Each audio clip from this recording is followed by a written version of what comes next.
Exchange Rate Policy and Full Employment by Warren Mosler. Fixed exchange rates and unemployment. In countries including Thailand, Malaysia, Indonesia, Russia, and Hong Kong, output has declined suddenly and sharply, and unemployment has abruptly increased. A variety of fixed exchange rate policies, including the Currency Board of Hong Kong, have not kept the population fully employed. I will try to convince you that this is necessarily the case. The problem is that monetary and fiscal policy necessary to sustain full employment will periodically result in an attack on a fixed exchange rate currency, resulting in the loss of the country's foreign exchange reserves and forced devaluation. And, perversely, any economic weakness resulting from restrictive fiscal policy designed to strengthen the currency can reduce local currency tax liabilities and cause further currency weakness and loss of revenue. A fixed exchange rate has come to imply fixing the exchange rate to the US dollar, though there are a few examples of fixing to the DM. This has been to the advantage of the US, allowing the US to run a persistent trade deficit without seeing its terms of trade deteriorate, and perhaps even improve, at the expense of the nations trading with the U.S. Perter Bernstein recently stated, "The dollar standard has replaced the gold standard in international finance, a role that it has served admirably in recent years. This assignment has also benefited Americans because foreigners have been happy to accumulate the swelling numbers of dollars that we have been transferring to them in return for a burgeoning supply of imported goods and services."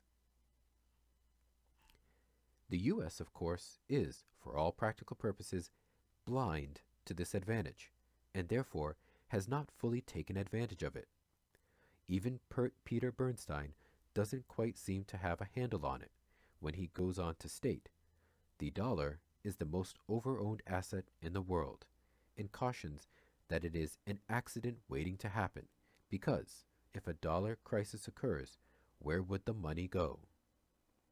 Of course, with a floating rate currency like the US dollar, location is a matter of whose account is debited and whose is credited on the big US dollar T account.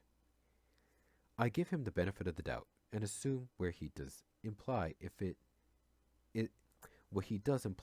is if the net desire to save US dollars should decrease, the exchange rate of the currency would fall, and perhaps the annual terms of trade for the U.S. would deteriorate. For example, the U.S. terms of trade would be worse if it had to export more copies of Windows 98 for every gallon of oil it imported.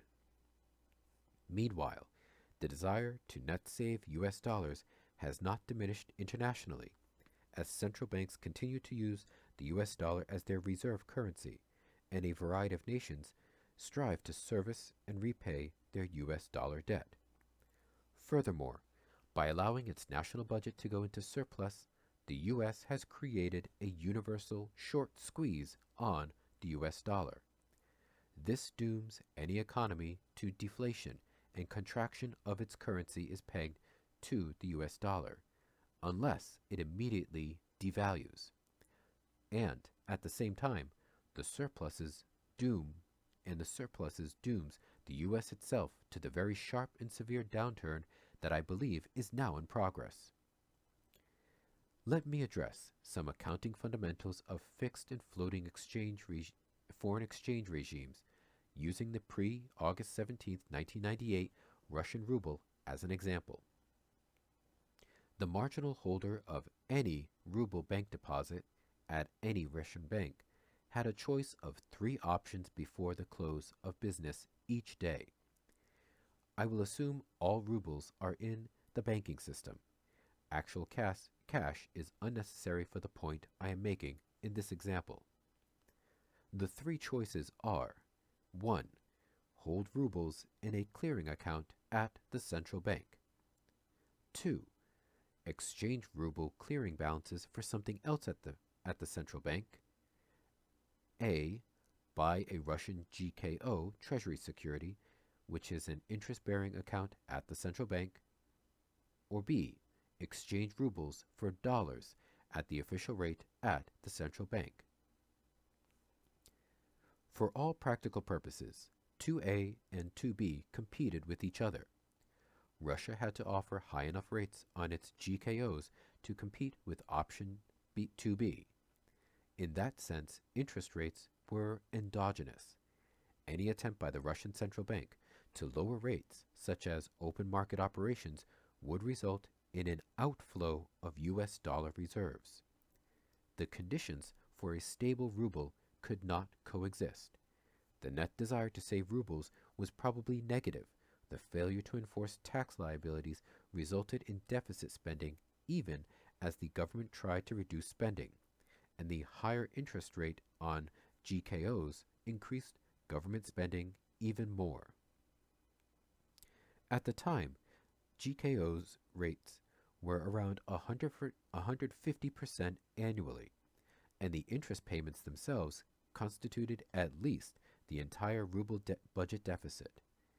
It seemed to me that higher rates of interest were the driving factor behind the excess ruble spending, which led to the loss of US dollar reserves.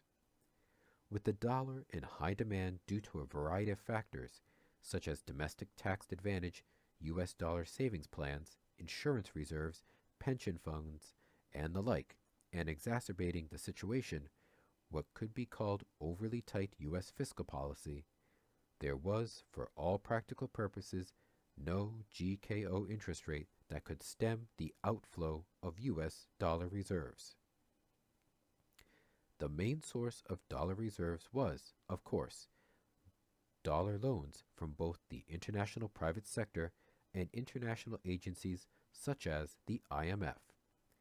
The ruble was overvalued as evidenced by the fact that dollar reserves went out nearly as fast as they became available. The Russian treasury responded by offering higher and higher rates on its GKO securities to compete with option 2B without success. This inability to compete with option 2B is what finally leads to devaluation under a fixed exchange rate regime.